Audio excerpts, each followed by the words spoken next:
ચંગેઝી આલુ નામની આ recipe try કરીને બટાકાનું રેગ્યુલર શાક ખાવાનું તો તમે ભૂલી જ જશો, જેની માટે મેં લીધા છે 3 મોટા બટાકા. એની છાલ ઉતારીને એને લાંબા લાંબા પીસમાં કટ કરીને આપણે પાણીમાં વોશ કરી લઈશું. ત્યારબાદ એને સાફ કરીને એડ કરીશું 1 ચમચી હળદર, 1 ચમચી કાશ્મીરી મરચું અને આદુ લસણ મરચાંની પેસ્ટ. તેને મિક્સ કરીને આપણે તેલમાં ફ્રાય કરી લઈશું.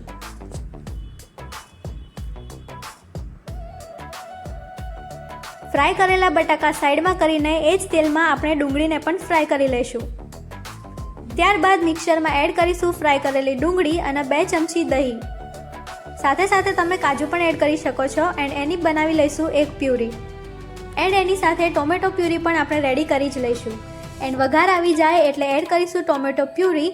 એને તેલમાં સારી રીતે આપણે સાંતળી લઈશું. એન્ડ ત્યારબાદ એડ કરીશું આદુ લસણ મરચાંની પેસ્ટ.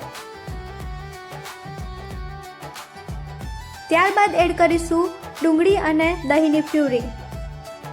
એન્ડ એના પછી મેઇન કેરેક્ટર એટલે કે આપણા ફ્રાય કરેલા બટાકાને પણ એડ કરી દઈશું. તો દોસ્તો, ચંગેઝી આલુ નામની આ રેસીપી તૈયાર છે એન્ડ ખાવામાં એટલી યમ્મી છે કે તમને બધાને જ ભાવશે. એને સર્વ કરીશું પરાઠાની સાથે. તો ખાઓ પીઓ ખુશ રહો એન્ડ વાઇબ વિથ રિદ્ધિની નોટિફિકેશનને ઓન રાખો.